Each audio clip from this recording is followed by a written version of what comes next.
On August 22nd, 2022, the Charlotte, North Carolina City Council, in a tight 6-4 vote, passed the Unified Development Ordinance. This document, most notably, allows for the construction of duplexes and other higher density apartments in neighborhoods zoned for single families. Outside the council chambers, people were protesting this ruling, but their perspective is not what you think. It wasn't Karens complaining about seeing undesirables over their hedges.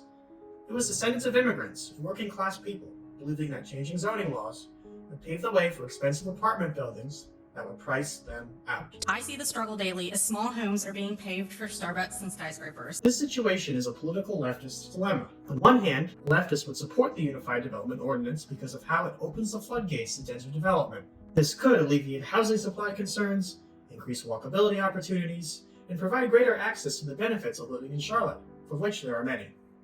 However, other leftists see this as a money grab for developers eager to maximize profit and build affluent apartments and raise surrounding rents in working class areas. This debate is just one example of thousands of conversations happening in cities and towns across the United States. Left and right wingers alike cannot seem to form agreement within their ranks about residential zoning laws. Why is this the case? Can housing reform ever take place on a national scale? Stick around to find out.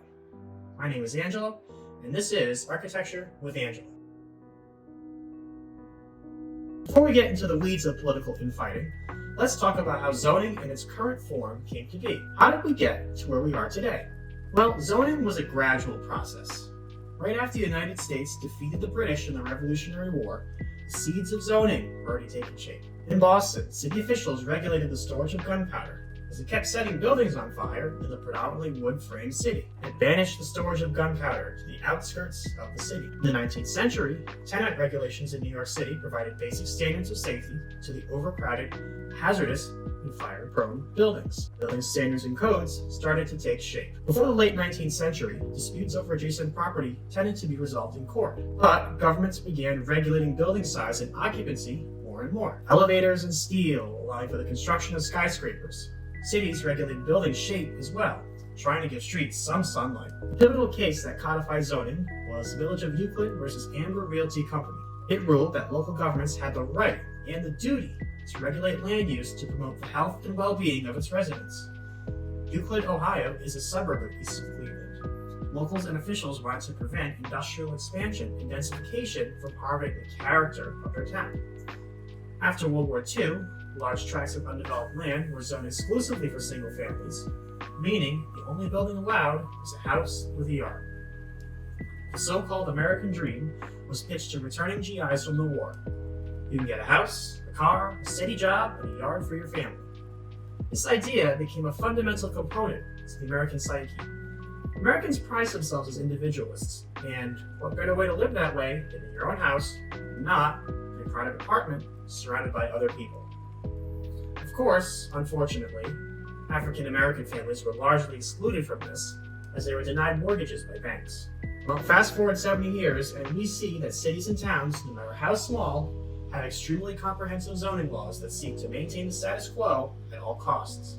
Despite single-family zoning contributing to a lack in housing supply, inequality, traffic congestion, and many other problems, people will still continue to defend it. Sure, they support affordable housing, just not in their backyard. To understand why people's opinions of zoning have little to do with their political affiliation, we have to stop thinking about politics in the traditional left-right, Democrat-Republican binary. Instead, we have to think in authoritarian versus libertarian terms. Basically, people want to control each other's lives, plain and simple. Some only want to control a little bit, while others want to control a lot. Once you reframe your thinking in this manner, the divide over zoning makes more sense. It's why a Democrat and Republican can both have the same opinions over zoning laws. It's also why political parties do not have a unified opinion over zoning in America. Control freaks exist in both parties. On the left wing of the political spectrum, it initially seems that there's agreement that we need to rethink zoning laws. That's what it's like on the surface. There is a near universal consensus that the lack of affordable housing is hindering the social mobility of younger generations, as people have to wait longer to buy a home or apartment and not rent or live with their parents. There's an acknowledgement that the car-centric transportation system in the United States is bad for childhood asthma, obesity, the planet, and so on.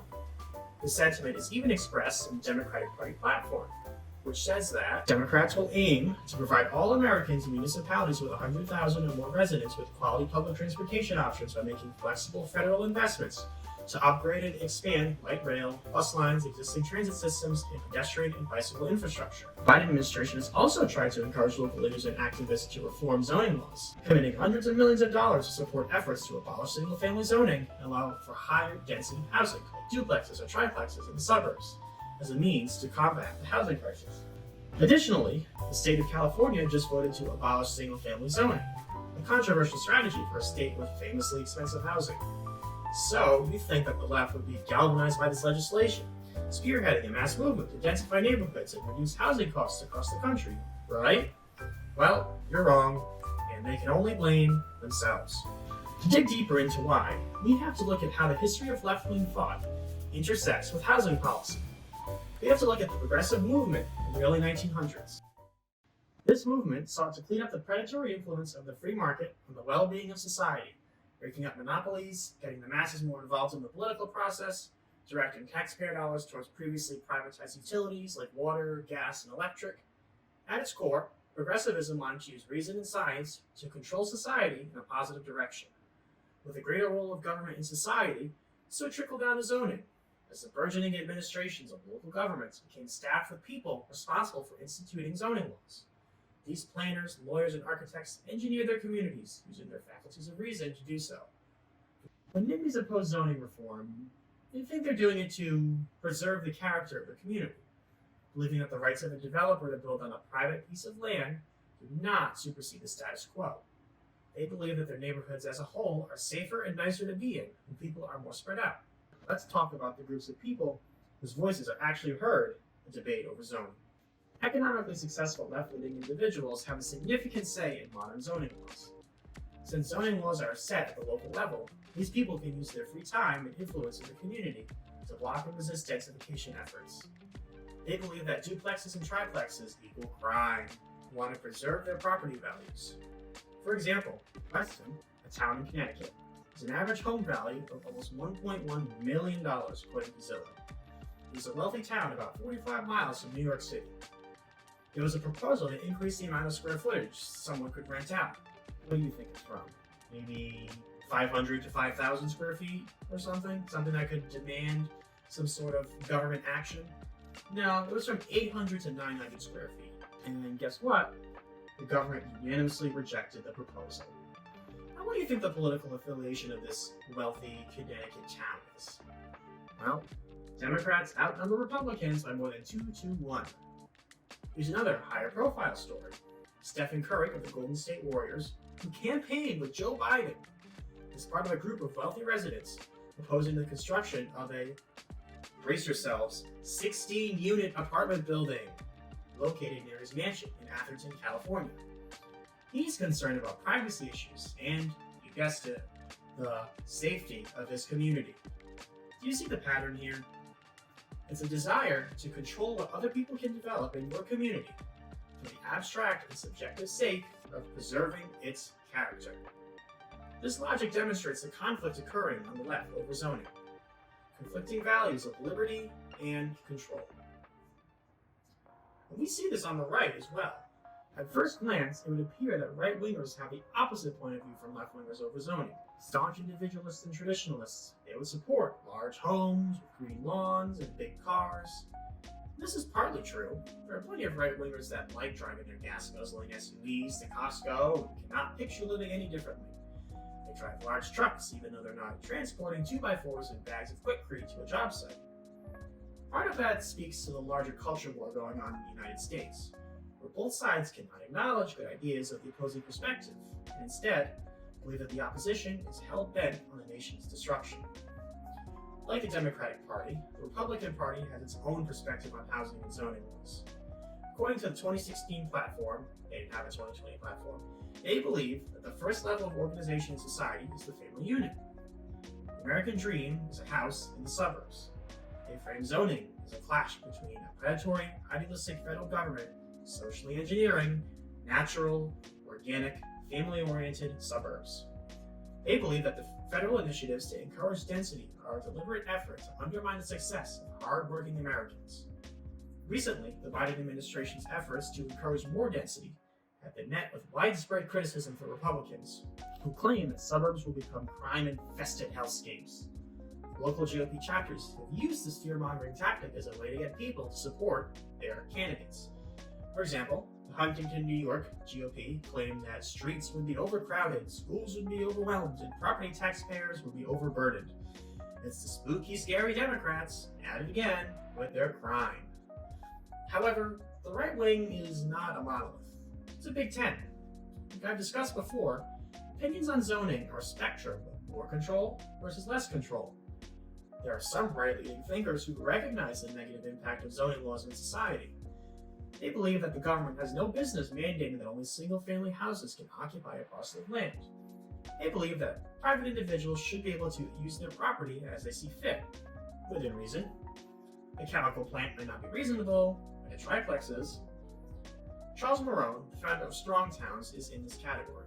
He's a conservative who has written for right-leaning publications like Reason, The American Conservative. An urban planner and civil engineer, he has devoted his time to advocating for the implementation of mixed-use developments in dense, walkable neighborhoods. His criticism of the car-infested sprawl of suburbia is rooted in what he views as government-subsidized financial waste. He believes that constantly building expensive roads to build low-density homes is financially irresponsible and unsustainable. He points to how the government provided housing support only if it were single-family homes during the Roosevelt administration, and how that policy has stuck around. Despite being conservative, however, Marone has been able to build a coalition of people across the political spectrum who support liberalizing zoning laws and allowing for greater density. We see how the gap between left and right is closed when people realize that designing great cities is a freedom versus control issue, rather than a liberal versus conservative issue. Despite attempts by organizations like Strong Towns for creating coalitions for well-designed towns and cities, there continues to be stark disagreement over how places are designed. For now, it seems like general consensus among the public is preserving the status quo. Cars for everything. Part of it is individual preference, but another part is a lack of exposure to anything else, except for suburbs and single-family homes. Until more people realize and are persuaded by the advantages of denser housing, we will continue to build the same type of housing. Any political action will not take place under the current two-party system. It would have to occur outside of this binary in a campaign against authoritarian zoning. Thanks for watching. My name is Angelo, and this is Architecture with Annie.